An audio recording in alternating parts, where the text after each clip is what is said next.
Hello, my lovelies, and welcome back to Allotment of the Dead. So I thought I'd come down tonight and give you guys a bit of a tour. It's partway through July now.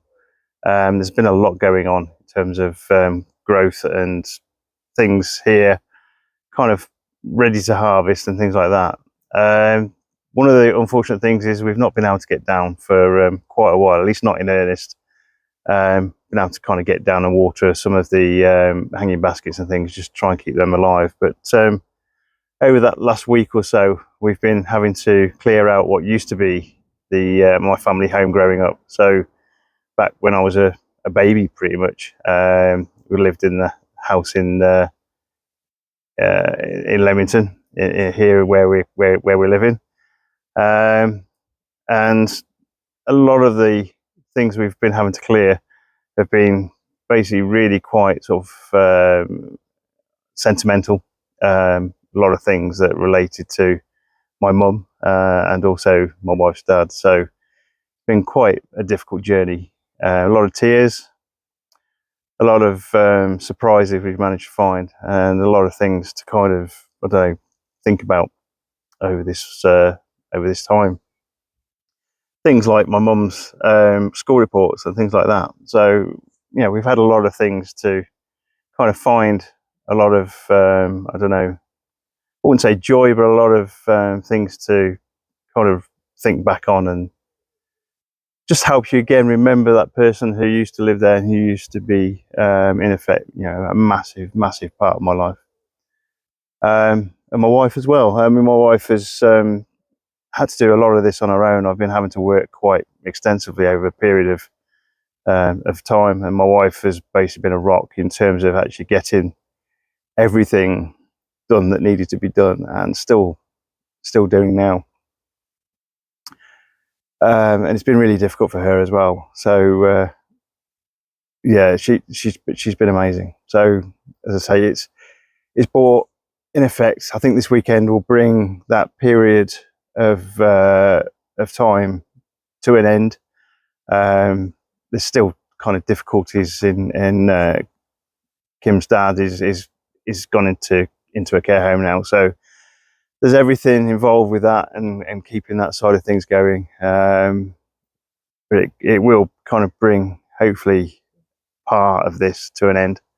And it's just that next step in terms of being able to go and visit him, and be able to, in effect, kind of do the things we need to do to make sure that he's happy where he is. So, yeah, these difficult things happen. We're the same as everybody else. Everybody probably out there is probably going through similar things with different things. So all I say is this still has become my place to go for my mental health, and to actually make sure that I'm not kind of, I don't know, I suppose, not having a place really to unwind and be able to in effect lose yourself a little bit.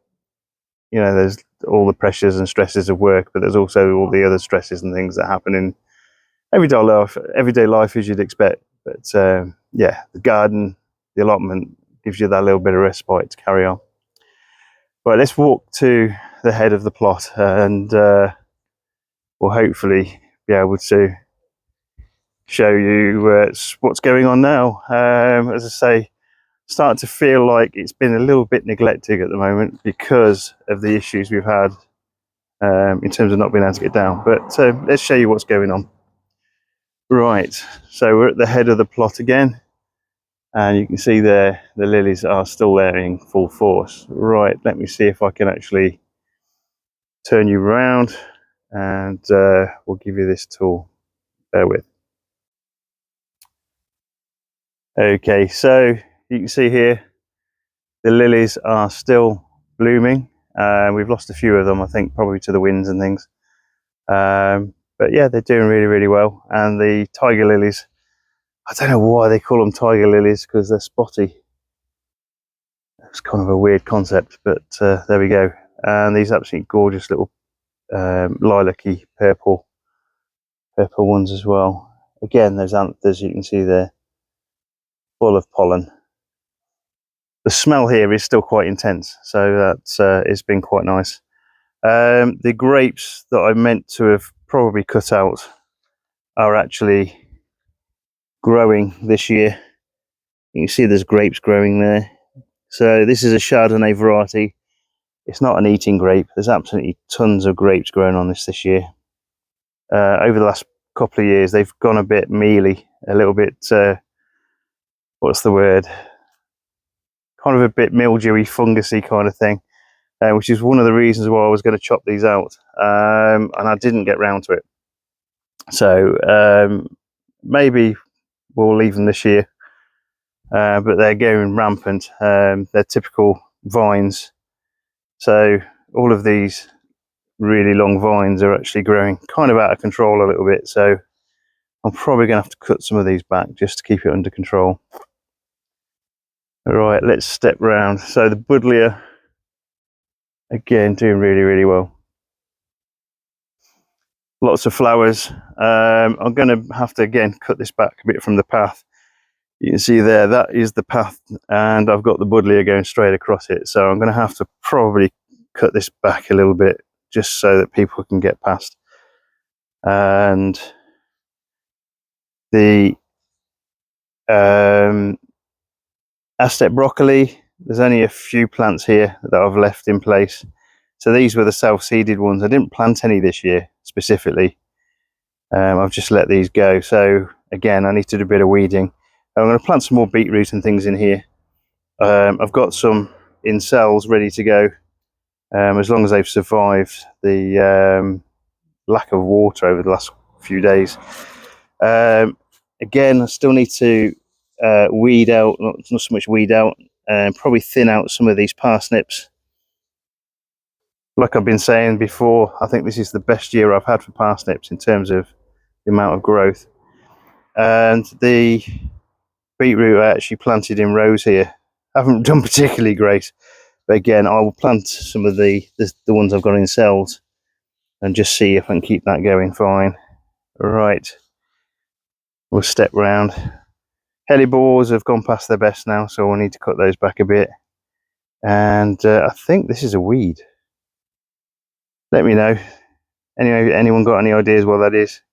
Nice little purple flowers on it though, so, or lilac flowers on it. So these are the flower heads for the Love in the Mist or Nigella. Kind of crazy looking things. And the roses here have done quite well. Got a nice red rose there, or pinky rose. And there's a white rose here, which I thought I'd killed this rose actually. I thought the aphids and things have got to it and killed it, but it's still there. Right, we got the Nemesia still there. So I don't know the difference between two flower beds or two hanging baskets. So this here was planted with exactly the same things as this one here. They have both been watered. This one looks like it's dried out like you would not believe. I don't get why. There's no particular slope on this side as that side. All I can say is the sun is coming up in kind of that space there. So maybe this one's been able to dry out a bit more than this one, which has been a bit sheltered, I suppose, being on the north side. Well, it's not so much on the north side. See, yeah, it is the north side, right? The ricin that I've planted. So these are the castor bean plants. Doing okay. Still quite small, but they are growing now. And we'll move into the aubergine house. A little bit of clearing up to do in here. So the kiwi fruit, again, that heat, I'm hoping I haven't killed this. It looks a bit worse for wear, dropping a few leaves and things, but it looks like there is some new growth here. We'll see what happens with that. Right, my aubergines, these really didn't have a great start because that rock wall that I grew them in didn't really help their journey really. It's not something I'll do again. Yeah, it's going to be probably a one-time trial, and then I'll actually just grow them just in pots, I think, next time again, like I did before. The melons in here, so I've got some nice hanging baskets with melons in. So these are, again, small varieties melons. They're nicely trailing already. These were kind of the later ones that I put in. They should start probably putting out some flowers soon. We'll see how that goes. The wasabi, still growing okay, still plenty damp and moist down there. It's not getting that running water like they like, but it's doing okay. And I've got a couple of species of amaranth here. So this one here is callaloo. You can already see these little flower spikes starting to grow. Now they grow these large flower spikes that come off them, almost like plumes. And every part of this plant you can pretty much eat. So the stems and the leaves, I need to probably harvest some of these. If I top it, then it will start growing from these bits here. There we go. See if I can focus. There we go. So it will put out these side shoots and it will carry on growing. But if I top it, I'll be able to eat those parts. Callaloo is fantastic, really tasty vegetable, Caribbean type vegetable. So something well worth eating. This one here is a Japanese variety of the same sort of thing. So this is Perilla shisho. So again, you'd eat it in much the same way. You eat it a bit like spinach. So again, something really nice. And again, you've started to get that little kind of amaranth kind of flower plume coming out. This one at the back here is epazote. This is not something I've tried before. And again, you can eat pretty much the leaves and everything. It is a variety of fat hen, so same family as fat hen. I'll show you some fat hen further on, because in terms of weeds, it's done really well this year. These are my Brad's Atomic Grape. Again, they look absolutely awful, bedraggled, knackered. Not a great looking plant, they never are, but they're starting to put the flowers out now. I'll tie these in to the green canes there. But yeah, not looking great, and they never do. Probably one of the worst looking plants in terms of tomatoes you can grow, I think. Right, I've got a couple of the miniature cucumber plants there. So these ones are Petit de Paris. So they grow almost like little gherkin kind of type. If I can focus, there we go. I'm hoping that's, yeah, it is a flower. I'm probably going to try and take that off because these are tiny plants still. They need to grow a bit bigger. Also got bindweed growing. So bindweed grows everywhere and it gets into everything. So I'm going to actually take those out. But just a little bit of a fact for you. So there is something that people eat quite a lot of that is in this family. And that is sweet potato. So surprisingly, sweet potato is part of the bindweed family. It grows as a vine, so I think you might have noticed Tony Smith making a contraption to grow the vines up. Keeps them out of the way. Also enables you to kind of grow it in a small space. But they do grow well in the ground, but in terms of pots, you have to make sure that they're well watered. Otherwise, if they dry out, then you don't get much in the way of a harvest. So this one here is wormwood. So this is the plant that you would get, you would turn into absinthe. So, and it smells quite nice actually. So kind of aromatic leaves. I'll show you another wormwood further on, which again has got aromatic leaves, same sort of family.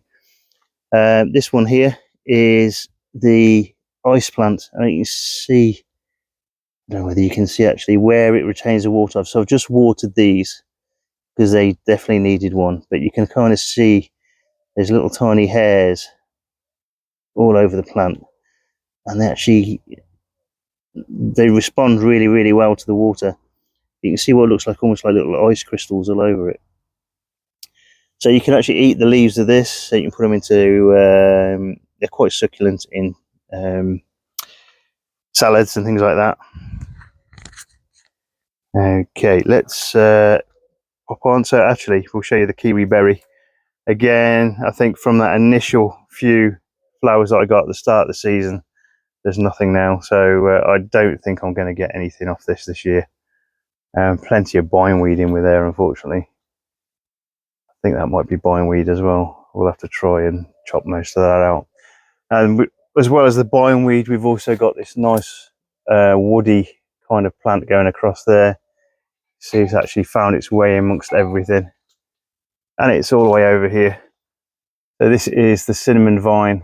Again, I didn't plant this plant. This is self-seeded. It grows little, what they call air potatoes, along the plant, and when they drop, they actually will root. So it's everywhere where you've got their little junction, it'll grow these little tiny air potatoes, which, as I say, it'll drop. The yam, the developing yam, is in the ground. So where this is in the ground here, will basically grow a yam. We'll come back to that. It could be that we're able to dig it out of the ground, and we'll see what it looks like. Right, let's show you quickly the single seed potato challenge. So this here is my 3 pots of single seed potato challenge. Some of them are doing better than others. They're looking a bit bedraggled now. It might be almost time to harvest these. I've not had a tickle. I've not had a look and dug into the into here and seen if there's anything there. It'll be quite a surprise, so you'll find that surprise with me. The tomatillo, again, putting out these nice little, you can see there, nice little solid little fruits. There's the larger giant versions. Again, I think some of these are ready to harvest. Right, there we go. There's a tomatillo there for you.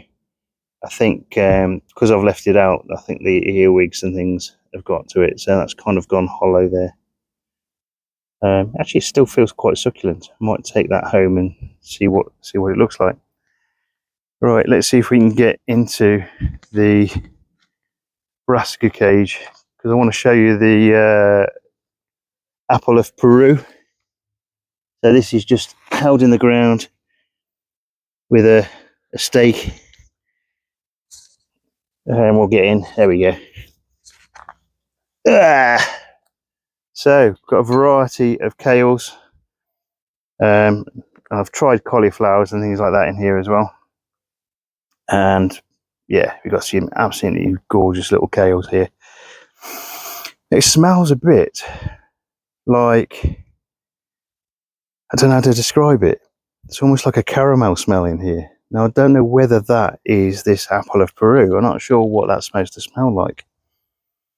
But it smells almost sweet. It smells really quite sweet. But the reason why I've put this plant in here, so there's quite a few of these plants in here. So there's about 5 or 6 in this one pot. And again, they've done really, really well. They put out these nice little flowers. And this almost like a seed pod that's almost a bit like Salis. So a little bit like the tomatillo in some respects.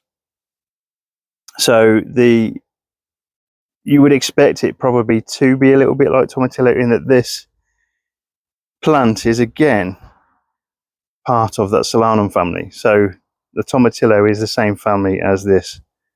So you are going to basically end up getting probably some similar kind of looking plants off this. Right, and again we've got plenty more of the kale and stuff growing in here. Right, let's see if we can get out without killing myself. Right, okay, lots of bin bags to go down the tip. I think the tip over this last week or so has been pretty much, they probably know me by name by now. Okay, so the datura, some of the flowers have gone over. The henbane is still growing quite well. And we've got, again, I think that period of time where I've not been able to come down and water, even though these have been outside, they've unfortunately succumbed a little bit to that lack of water. Hopefully this will come back. Where you get these nice little shoots, it should grow back. So we'll see how that goes. Again, the other henbanes here, still growing. It looks like they've put out lots of seed pods there, so I think I'm probably going to have to collect those up just to make sure they don't self-seed and go everywhere. And the bittersweet. So you've got these nice little berries. So you've got these nice little things that look like potato flowers.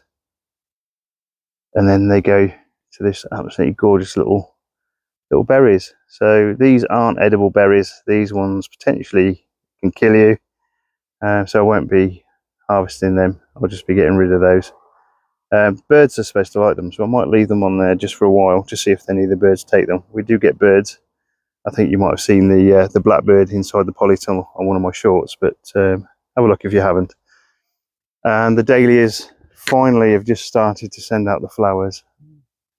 So this is a dahlia that is called Evelyn, which is basically what my mum's name is. So I've actually bought these and put them in my allotment as a bit of a reminder, a bit of a memory of my mum, really. So again, they're just starting to come out, so they should be good. All right, we've got the, I've just given these a water, so they've fallen a bit flat at the moment. So this is an entire, it's actually a roof rack, it used to be a roof rack. And it's basically full of coriander.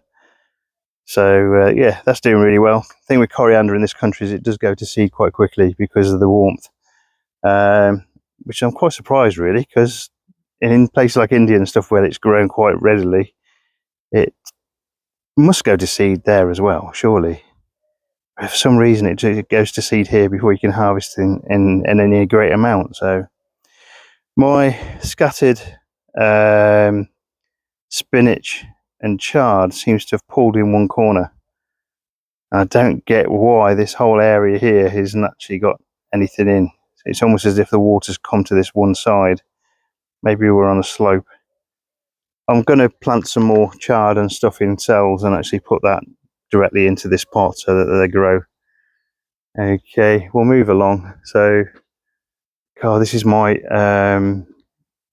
this is one of my compost bins, and it's growing these absolutely fantastic flowers. So I did a plant special on this particular plant. It's borage, and borage is one of those plants that can actually renew its nectar about every 5 minutes. So, or maybe not 5 minutes, might be a bit quicker than that, actually. I think it's 30 seconds or 5 minutes. I'm going to have to rewatch my own video to actually remember what it is. But the nice thing about this plant is it's actually fantastic for the bees. And you see the bees actually love it. They'll come back to this plant constantly. I mean, you can sit and watch the bees on these forever, really. They're absolutely gorgeous little creatures. Unlike wasps, which I don't like very much. Wasps have not liked me very much this week either. The good thing about these particular plants as well is that you can actually eat the flowers. Really nice. The thing about the flowers is that because there's so much nectar in them, they are quite sweet and they taste like cauliflower. Cauliflower? Cucumber. They taste a lot like cucumber. So yeah, really quite tasty. Two varieties of this as well. There's a white variety and a blue variety. I got the blue variety all over here. So this is my compost bin. I left it completely last year because of the wasps that were in it. I haven't done anything with it. I need to turn it into the one next door, or even just turn it over in itself, just so that it gets a bit of air into it. But yeah, it's not. We've not been able to do that. Right, this here is my sunflowers, growing really, really well. Absolutely fantastic plants. Starting to get some nice little flowers on them now as well, I think. My hostas have been decimated, unfortunately, by slugs. I'm going to have to try and come up with some way of actually keeping the slugs off these, and we'll see how that goes. All right, the French beans that I've got growing, again, just starting to put the flowers out now. So hopefully I should get some beans off these. These ones here are the Independence beans. Oh, there's some pods coming. Okay, I'm hoping that we get some beans in those. Make sure they're plenty watered. Okay, the other wormwood I was talking about is this one here. So same family, Artesia family, and this one is the cola plant. So the leaves and the actual flower, the actual plant itself smells a lot like Coca-Cola. Really nice smell. Garlic chives seem to have been a bit died back a bit, but again, really quite tasty. Okay, my RIF tomatoes are nicely growing now. They look a lot better than most of the other tomatoes I've got kicking around. I'll show you the tomato area where I planted the rest of them, but these are looking by far the better plants, I think. They won't grow too tall, about 2 feet supposedly, but they give you some nice, really good large tomatoes off them. This is fat hen, so that's horizontal and the epizote that I showed you earlier, same family, and they do get quite tall in this, even in this country. I'll show you in where my courgettes are, and we'll see how that goes. So again, because I've not been able to water very often, I think some of the flowers and things have unfortunately died on me. These will be okay. I think pelargoniums you can overwinter, and then Amesia for some reason it's grown as an annual, but it always seems to do really well almost as a perennial for me, so we'll carry on doing that. This nasturtium is still putting out leaves, but I think it's probably on its last legs now. But again, we'll give this a bit of water today. Right, we'll go into the new build. So this is my acacia plants, so I need to put these in the ground really. Again, they were drying out over these last few days, so I've had to give them a good water today and hope that they come back. And again, I think I'm going to have to do the same with my beetroot. Bear with me 1 second while I have a look at, see if I can actually get these to survive. There we go. Right. So yeah, they're not looking great. They're looking a bit awful actually. These ones at the front have perked up. Actually forgot to drop it back in on the thing, but there we go. Got some more of the shoe fly there. Might plant that somewhere, don't know yet. And again, just been a bit neglectful really of this whole area over these last few days, unfortunately. This is my Szechuan pepper plant. So I'm going to actually put that in a nice pot, I think, and look after that one. That should be really nice. And you can see these nice little thorns all over it. But it's supposed to be really, really good. I absolutely love these little things there, the moss growing. Really quite cute. Some of the other herbs are growing okay. So this one here, can't remember what it was. I think it's a water spinach. It's an Ense water spinach. Again, you can eat it pretty much like you would a spinach. The olive plant is doing really well behind it. Still smells so olivey. It's amazing. This is the purslane. So this tastes a little bit salty, but again, it's great for putting into salads and things like that. I think I'm going to probably need to make sure that these winter savoury and summer savoury aren't overpowered by the clary sage I've got behind here. That kind of sage smell, I'm not sure whether it is sage smell. It smells a lot like cat spray to me. I maybe shouldn't have put it into here because that's going to be quite strong, I think, over time. The basil has been doing okay. Some of it's died back a little bit, so this bit here is not looking great. So this was the Thai basil. Maybe it'll come back. I've given it a bit of a water today. It's all smelling quite nice though, so we'll harvest some of this and we'll make a nice pesto. The rest of the mint kind of garden, a lot of it's started to go to seed now, so you get these flowers and the smell. Got a little bit of kind of fungus on the leaves, some of them. I've harvested some of these, and we will do so. I think what I'm going to do is going to cut this back quite extensively at the weekend, just so it branches out some new growth and keep it going. It does die down a bit over winter, but we're not winter yet, so I need to get this back under control again. So when mint is left to its own devices, this is the kind of thing that can happen. It kind of it grows to those flowers and things. I have had the bees in here as well, though, so the bees have done a great job in here. Still got plenty of marigolds to put out as well, so we'll do that. And I need to get the jicama in the ground or in the pots this weekend as well. So I've got quite a busy weekend ahead of me, I think, to actually try and keep some of these things alive. Right, we'll move on. So runner beans are doing quite well now, so they're growing up the canes. These are doing well. The courgettes, plenty of growth, plenty of weeds. So when I talked about the fat hen, so this here is fat hen. You can eat this, it's a weed you can eat.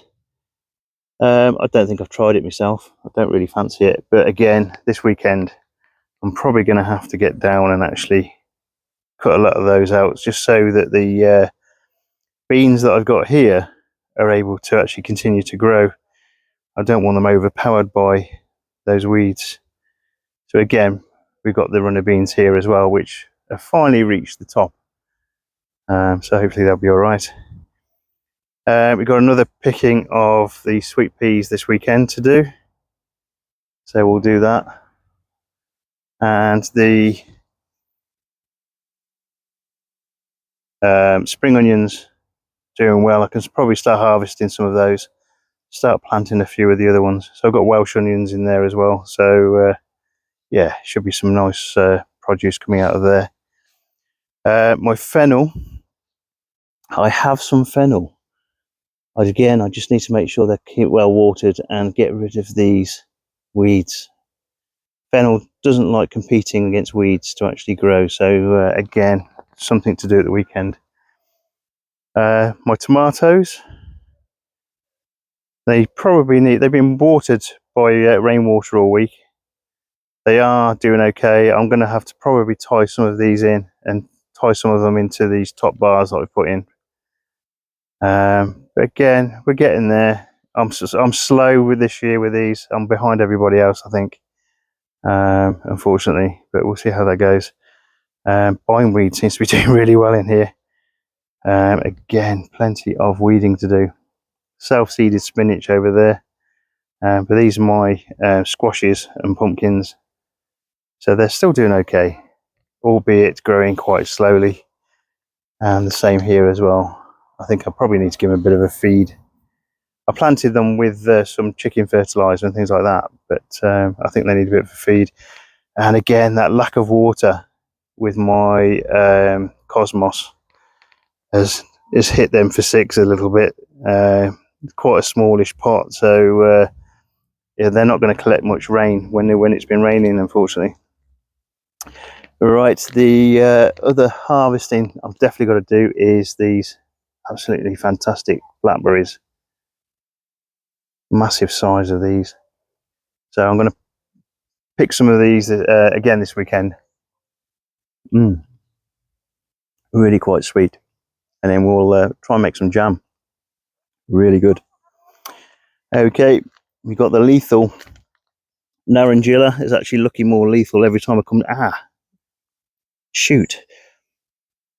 It's actually looking more lethal every time I come down this plant.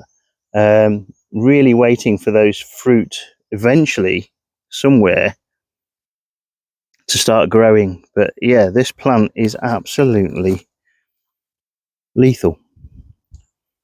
But yeah, let's see what it looks like when we start getting the fruit on it. Again, we've got some more of the castor bean plants there, so they should do well. It looks like, to be honest with you, that rain we've had recently has actually led to me having quite a lot of work to do in terms of actual weeding. So okay, so these ones here, one of the tastiest berries you can actually get. So this is the mulberry. again, doing okay. There is a certain amount of berries growing. Let me see if oh, there we go. That one's come straight off. So that's what the mulberry looks like. It looks like the blackberries that we've just seen over there. When you harvest these, it's a really, really soft fruit. So the chances of this actually breaking and squidging when you actually harvest it is quite large. But oh, they are so worth it. They just melt in your mouth, and that sweetness. You get this a lot in jam form. So mulberry jam is fantastic because that sweetness just comes all the way through all the time. Right, we're going to have a quick look in the polytunnels. I'll do a polytunnel tour on its own at some point again as well. We'll see how that goes. Right, just a quick one then. So the ricotta plant. So this is the pubescens variety of chili. So there's not many chilies within that particular group. Pubescens basically means furry. So you get these kind of furry branches, furry leaves. And then you get these kind of nice, largish, about this sort of size, fruit on it. A couple of different varieties in there. Put it in a pot again because I want to try and overwinter it. Self-seeded rhubarb chard there, doing great. And these are my cucumbers, which again, I'm way behind everybody else on my cucumbers this year. I haven't had any cucumbers at all off these yet. Oh, there we go. We've got one growing there. So again, need to make sure the watering is kept up with this one. This is the melons. So I've got some nasturtium growing off it as well. So the melons here, I've kind of directed them towards the twine here, just to, again, try and give them a bit of support. So I've got melons either side of this. So there's your developing melon there, hopefully, if it becomes pollinated, but we'll see how that goes. The plant here is the Brugmansia, which is just starting to get some flowers there. So I'm in two minds at the moment whether or not to actually take this one outside or actually leave it in here. The last Brugmansia I grew in here, the smell was quite intense when they were flowering, and they're supposed to give you hallucinations as well. So I'm still in two minds as to whether or not to carry on with that. Got some more Narangilla plants growing there. I need to put them into pots, and the mimosa. They've all closed up. I've just given a good water. I think I kicked the tray here, which made them all close. So we'll pop those on, and we'll get those into a pot. Right, some nice sweet peppers there. So that's King of the North. Self-seeded tomato, doing really well. I'm not so sure what sort of tomato that is. It looks a bit of a weedy looking thing, but I'll let it go, and we'll see if we get anything off it. So these are all the Chinese varieties. So Big Sun, it's just starting to get some nice pods on that one.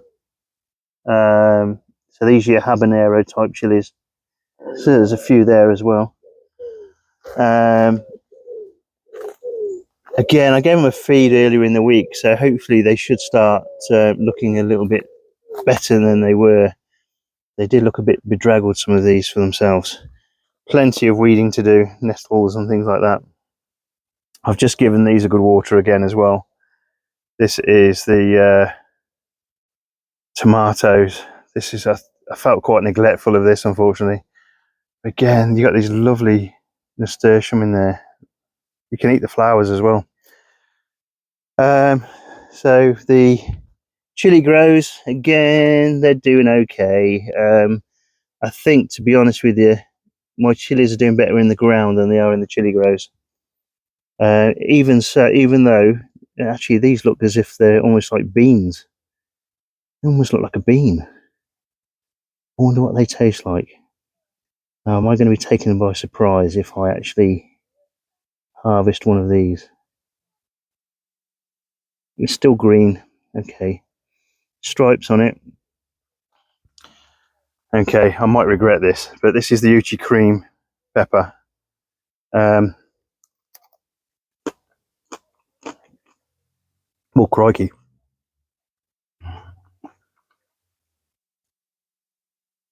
That tastes very, very green, very fresh. And it's very, it tastes like one of the smaller varieties of cayenne. Almost like Anchor Sunrise or something like that. Oh, that's quite hot. Oh, I'm not ready this year for any of these. I think the chili tasting this year is going to absolutely kill me. Okay, I might regret that. Oh gosh. Right. Bit of web, I think, on there. Right. Again, there's some more tomatoes. Oh, that was immediate heat. Oh. Okay. Right. I'm still carrying on. Right, let's go. Mind over matter. It's not hot. It's not hot. Right. Okay. That wasn't. Oh, that was hot. Ooh. Okay. So this next plant here. So these here are the. These were the chilies that were supposed to be the most expensive chilies, purely because they're very tiny, and you can see the little flowers there. So, what variety was this? I cannot remember. Let's have a look. I know it's the most. There we go. Aji-Charapita. Why couldn't I remember that?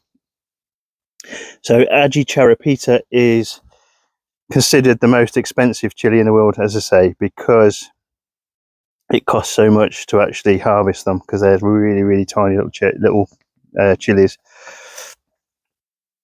Oh crikey, that was hot. Okay, self-seeded pak choi doing really well in here, and again the plants have greened up a lot from when I give them that feed. We've got a Machu Picchu chilies. Again, they're doing okay. And then what I call the Russian roulette area. So all of these chilies that I actually don't know what varieties they are. Interesting though. These are going to be really interesting to try. I think I'm going to end up probably with a lot of pain over a period of time.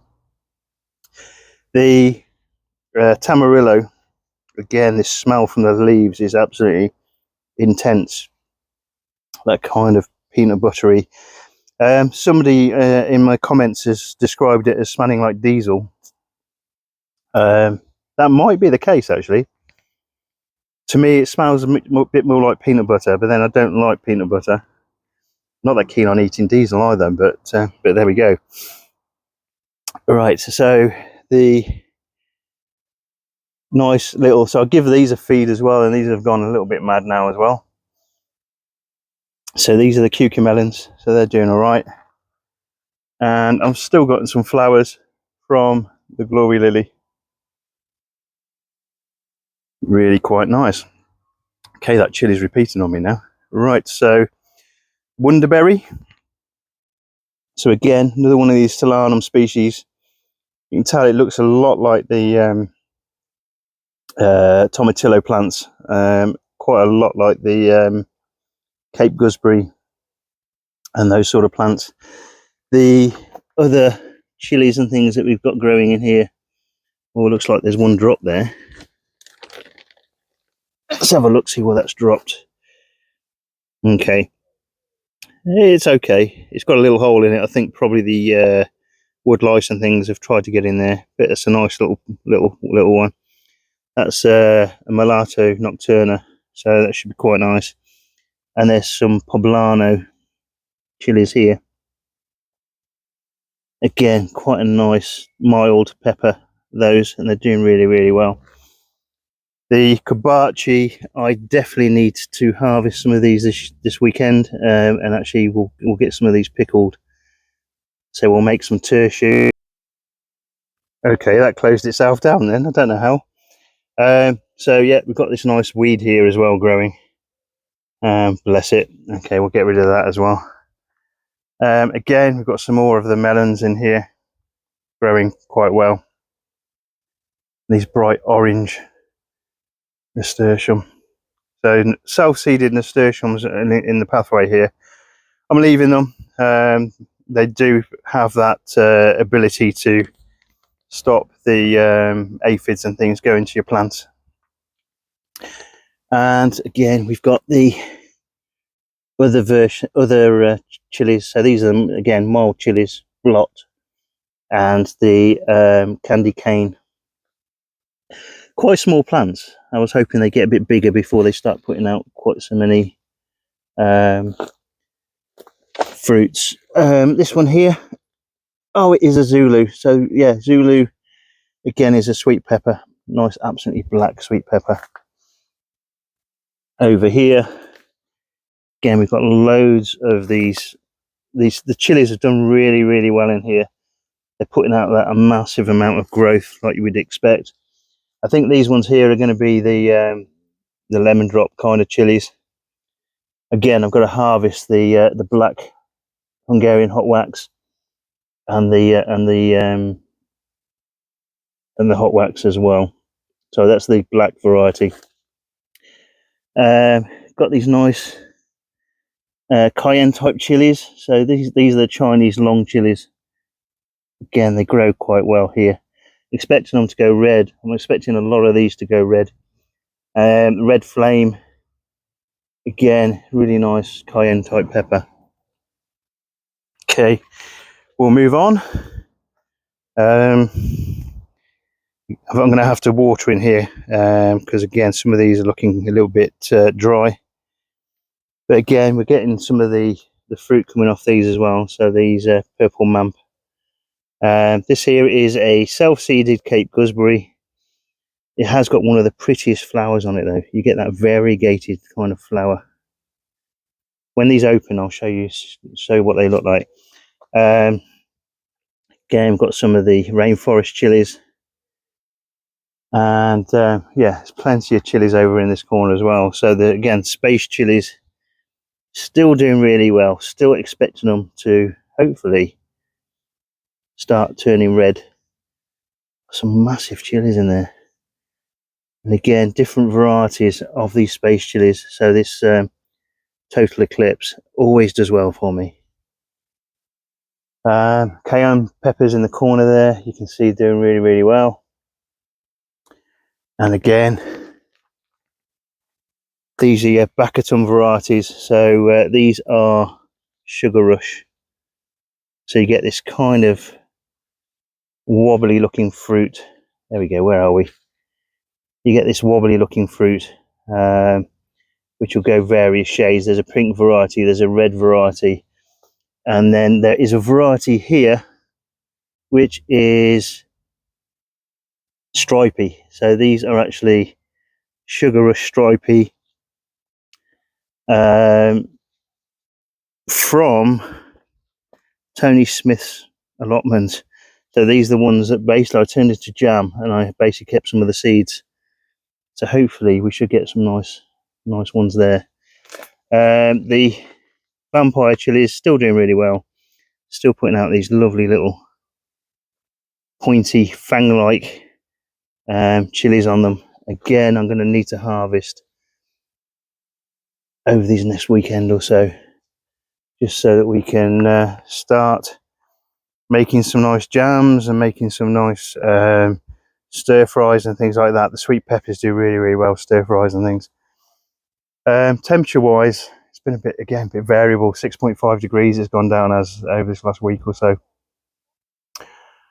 Still 20 degrees in here, so still quite warm. It looks like I've got something on my shoulder there. Not a spider at least, so that's all right.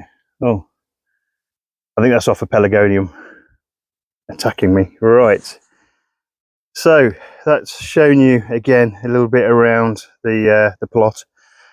Still plenty to do, still plenty of weeding, still plenty of I don't know, let's have a look. Hang on 1 second.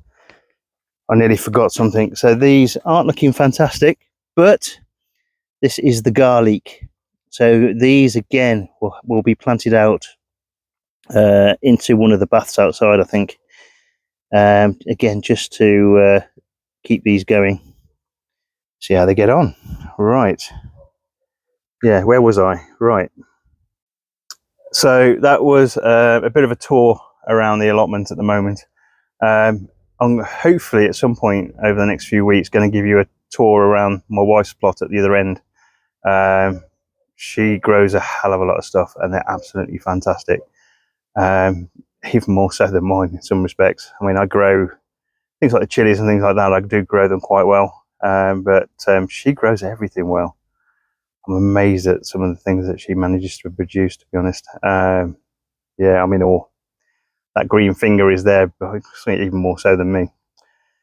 Anyway, we'll leave it there today. We'll hopefully over the weekend carry on and get things done down here, because there's plenty that needs doing down here.